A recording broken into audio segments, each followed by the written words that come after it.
है। अब मौसम तो देखकर हम समझे थे आधा भी नहीं भरेगा आज, लेकिन पहले ही आप लोग आके बैठ गए, यहां पर भरी गया पूरा हॉल। कल हमने और आपने, कल के सत्र में बड़ी लंबी कथा भई, कई प्रसंगों को हमने विस्तार से, कुछ को संक्षेप से, कुछ को व्यास से, कुछ को समास विधि से आपको सुनाया। कल हमने और आपने जहां पर कथा को विश्राम दिया था, मां के अन्वेषण में भगवान चले, जटायु जी को गति दिया, शबरी मैया को नवधा भक्ति का उपदेश दिया, उनको विदा किया। उनके बताए हुए मार्ग पर चलकर भगवान श्री हनुमान जी महाराज के सहयोग से सुग्रीव जी से मित्रता स्थापित कर पाए। मित्र के दुख को सुनकर भगवान ने सुग्रीव के बड़े भाई बाली को सद्गति प्रदान की और सुग्रीव को किष्किंधा का राजा बनाया और कहा, मित्र मैंने आपका कार्य पूर्ण किया, आपकी सत्ता आपको वापस दिलाई। जब तक चतुर्मास मैं प्रवर्षण पर्वत पर बिता रहा हूं, इसी चतुर्मास के मध्य आप कपियों को 10 दिशाओं में भेजकर सीता जी का पता लगाइएगा। ये आपका काम, अब ये आपको करना है। और आज की कथा जहां से प्रारंभ होती है, कथा कहती है कि पूरा चतुर्मास बीत गया, भगवान का काम छोड़िए, सुग्रीव भगवान को ही भूल गए। काम तो बाद की बात है, जिस भगवान के कारण सर्वस्व प्राप्त हुआ सुग्रीव जी को, वही भगवान भुलाई गए।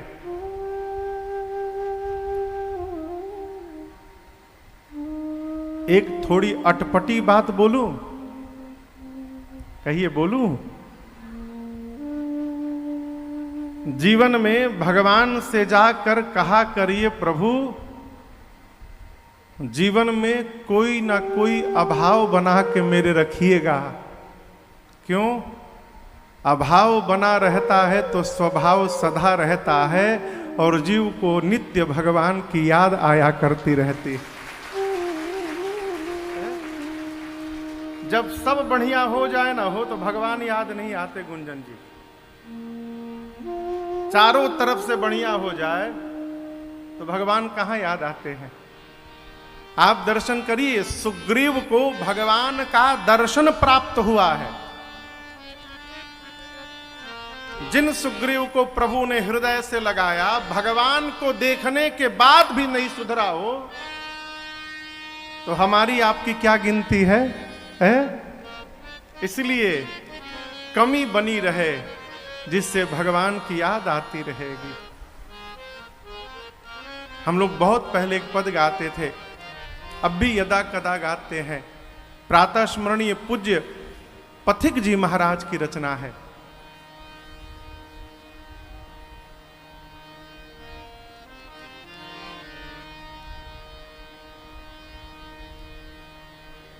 कौन सी रचना है?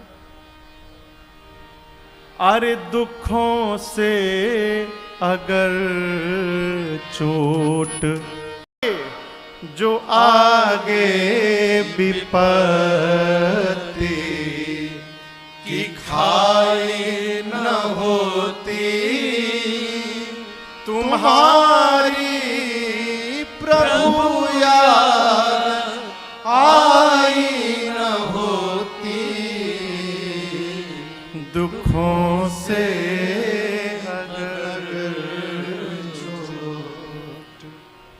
जीवन की यदि सभी मनोकामनाएं पूर्ण होने लगे तो क्षमा करिएगा, जीव को रावण बनने में समय लगने वाला नहीं है। सभी मनोकामनाएं पूर्ण हो जाए तो जीव रावण बन जाए हो। इसलिए कोई ना कोई कमी का होना अति आवश्यक है। क्यों? जिससे भगवान याद आते रहेंगे।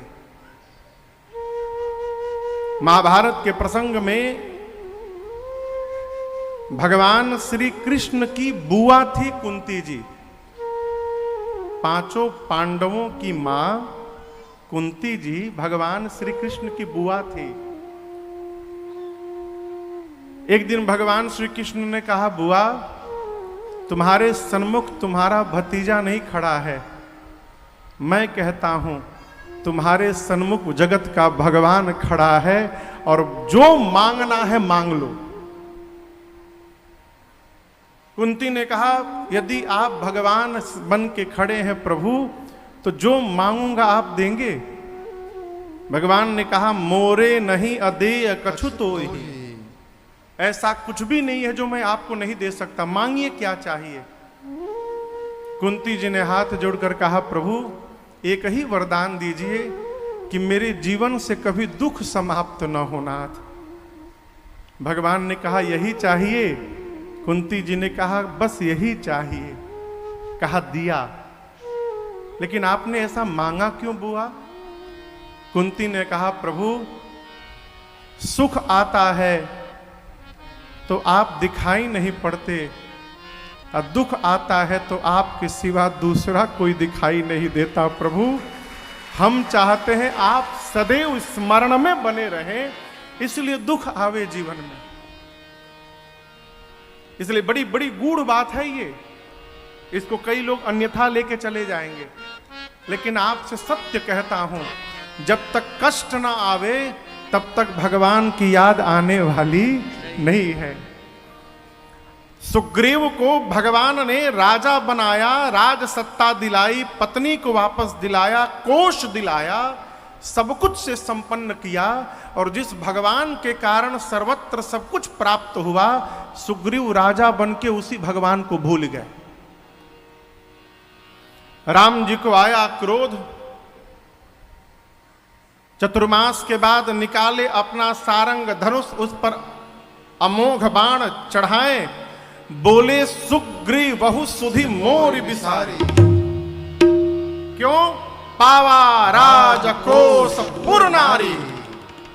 भूल गया मुझे, जिस बाण से मैंने बाली को मारा था, जेहि सायक मारा मैं बाली, तेहि सर हटाऊं मोड़ का काली।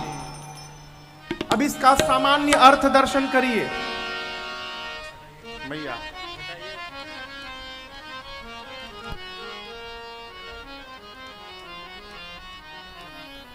सामान्य अर्थ दर्शन करिए।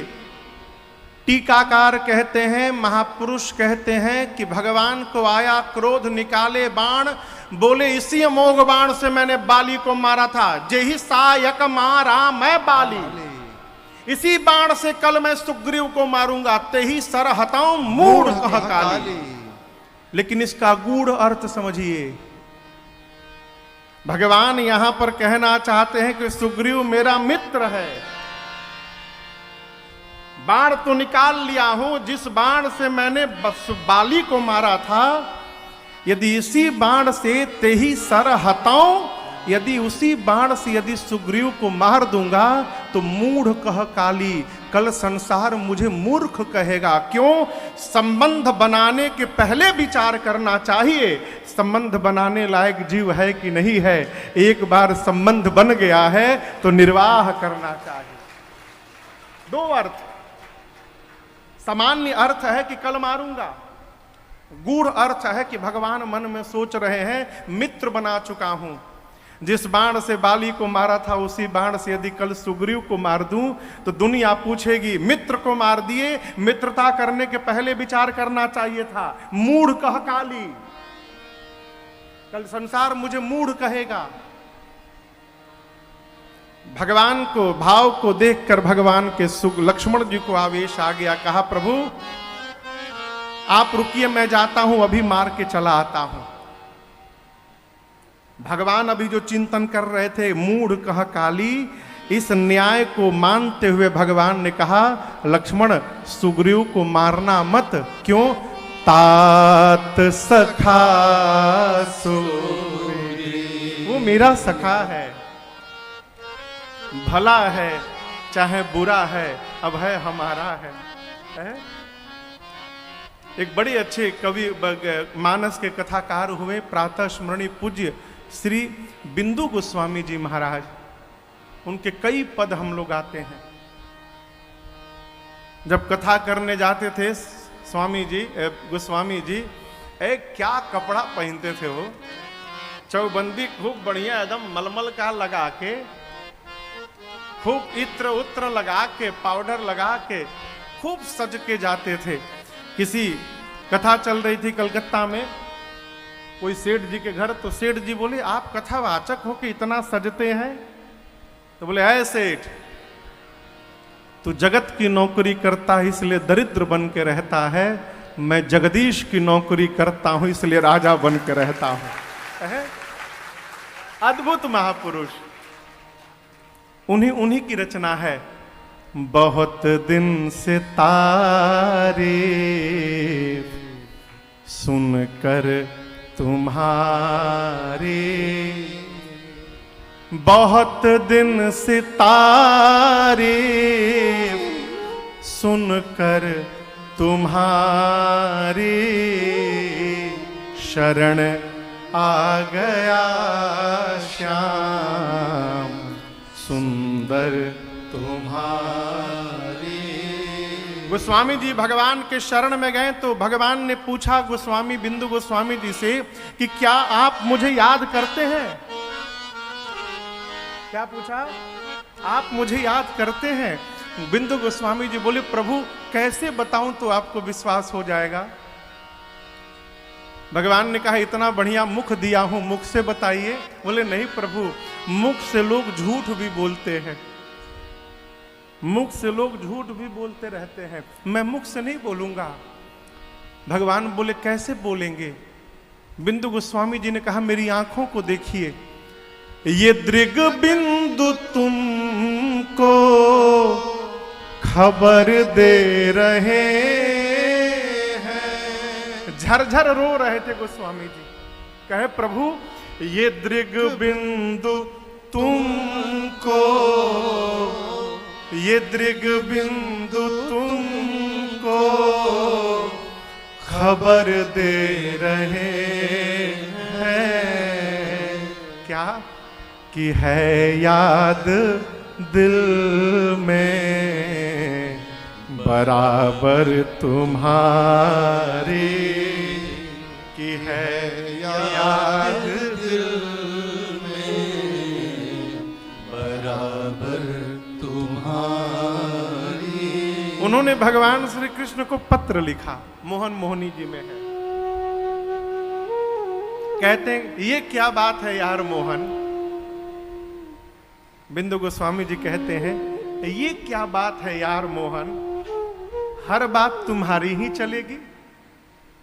अरे कुछ मेरे भी मन का ख्याल करो यार, मैं भी तुम्हारा ही हूं, भला हूं या बुरा हूं, अच्छा हूं या नादान हूं, जैसा भी हूं तुम्हारा ही हूं।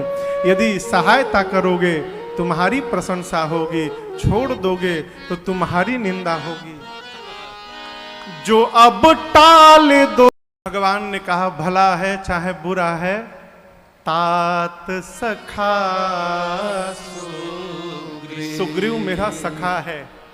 अब यहां दर्शन करिए,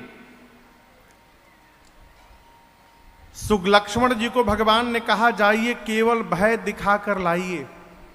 आजकल सामने संदेशा भेजने के लिए किसी भी व्यक्ति के पास हम व्हाट्सएप करते हैं, मोबाइल पर टेक्स्ट मैसेज भेजते हैं, ठीक ना, ईमेल करते हैं, प्रामाणिकता के दृष्टिकोण से ईमेल करते हैं। ईमेल कोर्ट में मान्य है, मेल, व्हाट्सएप का मैसेज मान्य नहीं होता। ये प्रकार है संदेश भेजने के लिए, पत्र भेजते हैं। लेकिन उस समय का विद्वान देखिए, भक्त और भगवान का, लक्ष्मण जी की भाव भंगिमा भगवान देखे।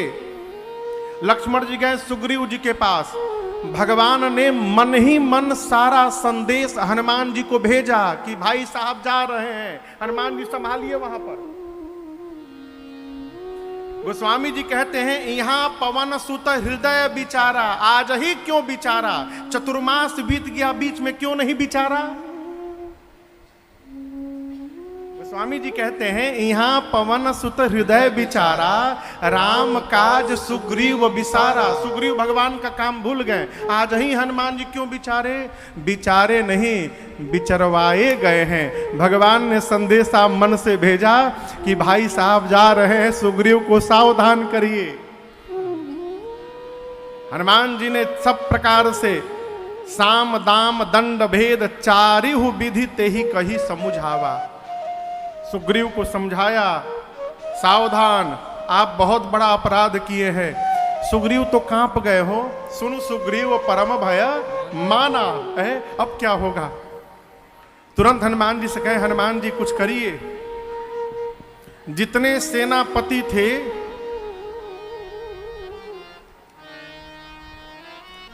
क्या हो गया हो? बंद कराइए, बंद कराइए। कहाँ गए लाइट वाले भैया? हाँ ठीक है, घबरा के नहा।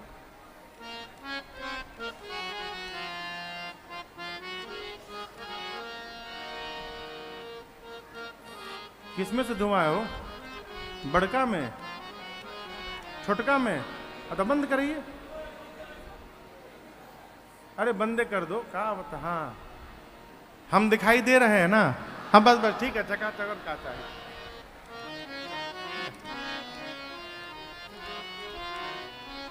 गईल माघ दिन 29 बाकी।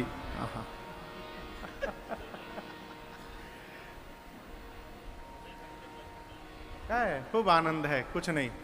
हाँ तो क्या कह रहे थे? सारे सेनापति, सुग्रीव नहीं, सारे सेनापति छुट्टी मनाने गए थे। देखिए, जब राजा आलसी हो जाएगा तो उसके काम करने वाले अपने आप आलसी हो जाएंगे। राजा कर्मठ रहेगा तो डर के मारे नीचे वाले सब काम करते रहेंगे। सुग्रीव जी महाराज ने हनुमान जी से कहा कि सभी सेनापतियों को बुलाया जाए। हनुमान जी छोटे छोटे बानरों को दौड़ाए सेनापतियों के घर में, जाकर बोलो कि बुलाया गया है। तब तक लक्ष्मण जी पहुंच गए, सुग्रीव लुका गए, छिप गए। तारा और अंगद जी मिलकर सुग्रीव जी को आदर सत्कार करके लेकर जाकर और सुग्रीव जी के बिस्तर पर बिठा दिए। किस पर बिठा दिए? उनके शयन कक्ष के उनके बिस्तर पर लक्ष्मण जी को बिठा दिए। लक्ष्मण जी ने कहा, कहां आराम कर रहे हैं सुग्रीव? तारा ने कहा, आराम नहीं कर रहे हैं। क्यों? आप शेष हैं, सांप हैं। जिसके बिस्तर पर सांप आके बैठ जाए वो आराम करेगा? बेचैन है सुग्रीव। लक्ष्मण जी ने कहा, बुलाओ। सुग्रीव आए, लक्ष्मण जी लेकर आए राम जी के पास। आते आते सुग्रीव जी ने दंडवत कर लिया, कहा, प्रभु क्षमा करिए, आपकी माया ने मुझे फंसा लिया नाथ, और आपकी माया से बचना ये जीव के बस की बात नहीं है, क्षमा करिए रघुनाथ जी। भगवान ने क्षमा कर दिया। सुग्रीव जी ने सभी कपियों को बुलाया, बुलाकर कहा, आप सभी लोग मिलकर पूरब पश्चिम उत्तर में जाइए। कहां जाइए? पूरब पश्चिम और उत्तर में जाइए, जा करके सीता जी का पता लगाइए। लेकिन ध्यान रहे, 1 महीने के भीतर वापस आना है। टाइम ड्यूरेशन 1 महीना। ये नहीं कि आप पता लगाने के लिए गए व फिर आपका पता लगाना पड़े आप कहां गए। कई लोगों को काम देने के बाद उनके पीछे 2-3 आदमी को लगाना पड़ता है, जरा देखना ठीक से काम कर रहा है कि नहीं कर रहा है। तो कहा 1 महीने में आना है, पहली शर्त। दूसरी शर्त ये नहीं चलेगा कि गए 1 महीना सो के चले आए, बोले नहीं मिली ना, यही सब चलबे ना दादा। 1 महीने के भीतर आना है तो खाली हाथ नहीं, पता लगा करके आना है। आप में से जो भी खाली हाथ यहां लौटेगा, आने के साथ ही मेरे हाथों द्वारा मार दिया जाएगा। ये नियम है और शर्त है। कह के सुग्रीव जी ने कपियों को विदा किया। ये क्या है? दंड विधान। जब तक दंड विधान कठोर नहीं होगा तब तक अनुशासन आने वाला नहीं है। आप विदेश में जाइए, घर के दरवाजे का घास यदि लिमिट से अधिक बढ़ जाएगा तो उस पर फाइन है। अमेरिका जाइए, आपके घर के कचड़े का डिब्बा यदि घर के बाहर दिखाई पड़ गया उस पर फाइन है। घास ज्यादा बढ़ गया उस पर फाइन है। आपके दरवाजे पर यदि आपका कचड़ा उठाने वाले का लाइसेंस का प्लेट नहीं लगा है उस पर फाइन है। सूखा कचड़ा गीला में डाल दिया उसका फाइन है। इतना फाइन है कि आदमी डर के मारे दम सीधा बना रहता है। यहां राम राज्य है, क्या बात है। जहां मन करे वहीं थूक दो। हाँ, इस पर भी ताली बजाना चाहिए। प्रशंसा हो रही है हमारी, ताली तो बजाना ही चाहिए। जहां मन करे थूक दो, जहां मन करे फाड़ के फेंक दो, कोई पूछने वाला नहीं। और मजे की बात बताऊं, यहीं के लोग वहां जाते हैं तो सीधा हो जाते हैं, यहां उतरते हैं तो भगवान मालिक है। जानते हैं क्यों है? क्योंकि यहां पर दंड बहुत कमजोर है। कहां गए तिवारी जी? आप ही का डिपार्टमेंट है, आप वकील है ना। दंड इतना कमजोर है यहां पर कि आदमी स्वतंत्र नहीं, स्वच्छंद हो गया है और जैसे मन कर रहा है वैसे जी रहा है। दंड कठोर होना चाहिए। बिनु भय होई न प्रीत। और दंड कैसा? आर्थिक दंड। आर्थिक दंड। गाड़ी चला रहे हैं, अपने लेन में से बाएं में घूमे तब तक पुलिस का भोंपू बजने लगेगा, किनारे करिए, आप भगा नहीं सकते। लाइसेंस पर 2 बार टिकट मिल गया तो 3 साल के लिए आपका लाइसेंस कैंसिल। अब 3 साल बाद परीक्षा दीजिए, पास होइएगा तो फिर मिलेगा। डर के मारे आदमी सीधा बना रहता है?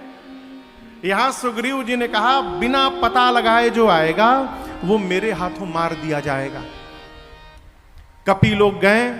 अब इनके बाद जो मुख्य सेनापति थे, जामवंत जी, हनुमान जी, अंगद जी, गवगवाक्ष, द्विविद मयंद, सठ निसठ नल नील, इनको सुग्रीव जी ने बुलाकर कहा आप लोग जाइए, सभी लोग मिलकर दक्षिण दिशा में सीता जी का पता लगाइए।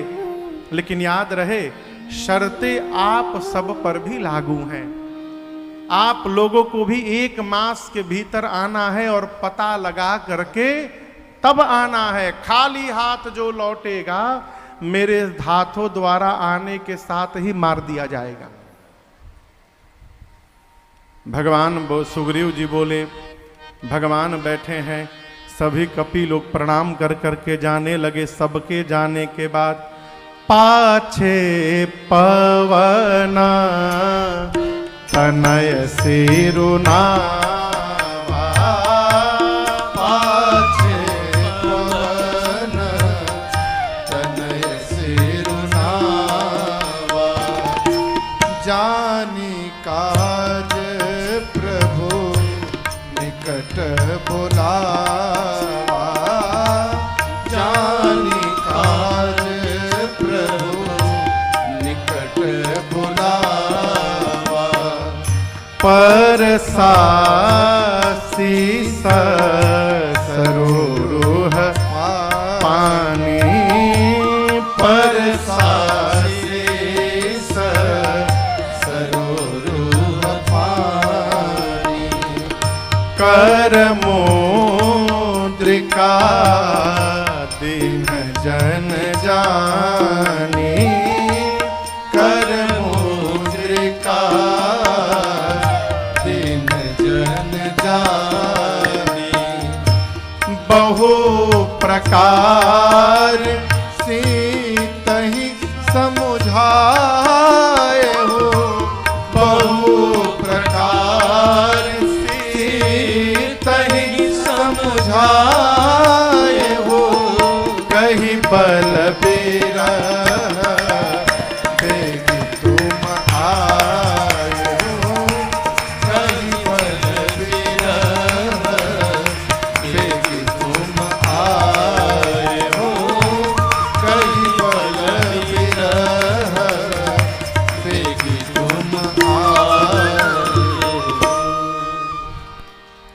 सारे कपि लोग प्रणाम किए, भगवान आशीर्वाद देते रहे। सबसे अंत में गोस्वामी जी कहते हैं श्री हनुमान जी महाराज ने भगवान को प्रणाम किया दूर से।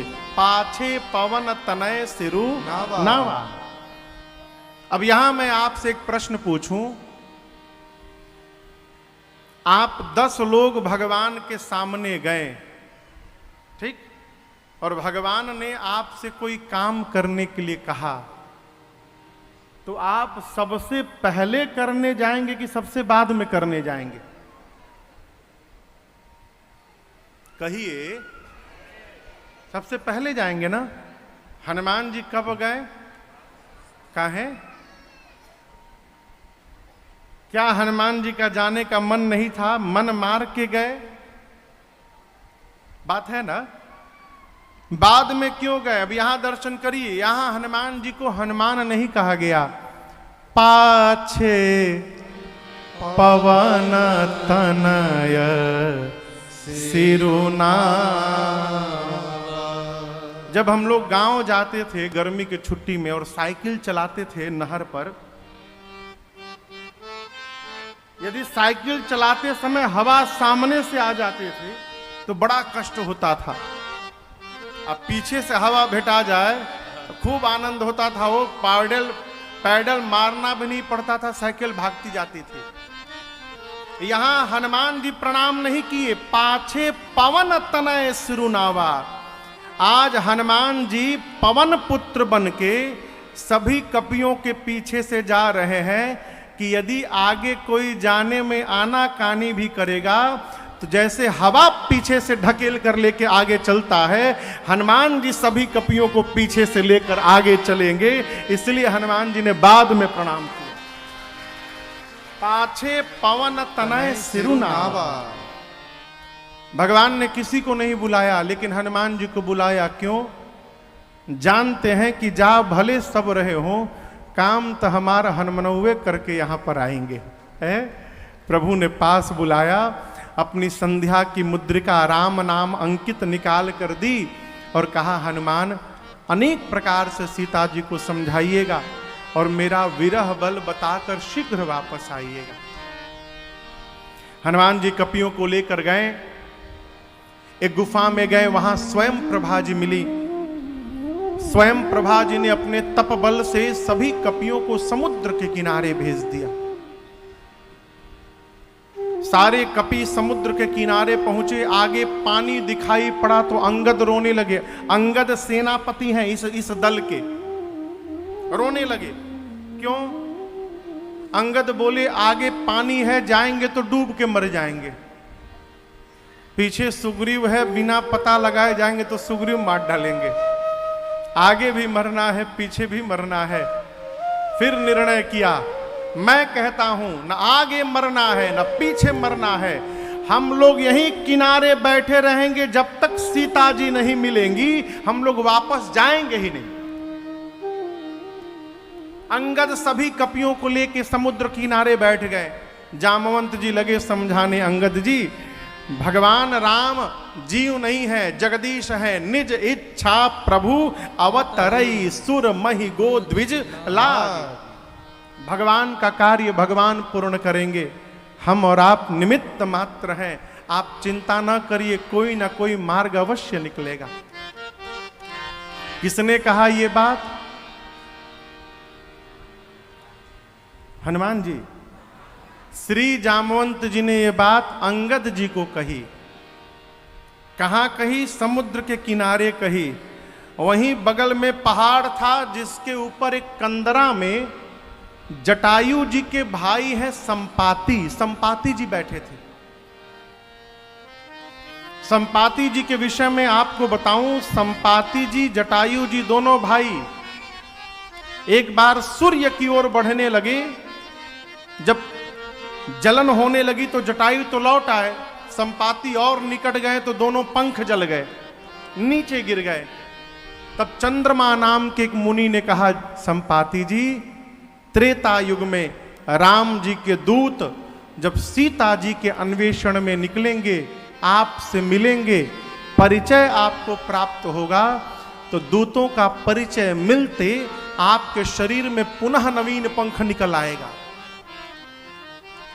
संपाति जी ने देखा इतने सारे बानरों को, बहुत दिनों से भोजन नहीं हुआ था क्योंकि उड़ नहीं पाते थे। बानरों को नीचे देखा, मन ही मन बोले धन्यवाद ब्रह्मा जी, इतने सारे बानरों को आपने भेज दिया, आज सबको खा जाऊंगा। अंगद सुने तो मन ही मन बोले हमने निर्णय किया कि न आगे मरेंगे न पीछे मरेंगे, यहीं बैठे रहेंगे, तब तक आपने यहां भी मारने की व्यवस्था बना दी। एक ये गिद्ध है जो हम लोगों को खाने की बात करते हैं। एक जटायुज गिद्ध थे जिन्होंने राम कार्य में शरीर की प्राण की आहुति दे डाली। संपाति सुने जटायु, कपियों से बोले निर्भय हो जाओ, जटायु मेरे भाई थे, क्या हुआ मेरे भाई को। नीचे आए, जामवंत जी ने पूरी कथा सुनाई। समुद्र के किनारे गए संपाति और समुद्र के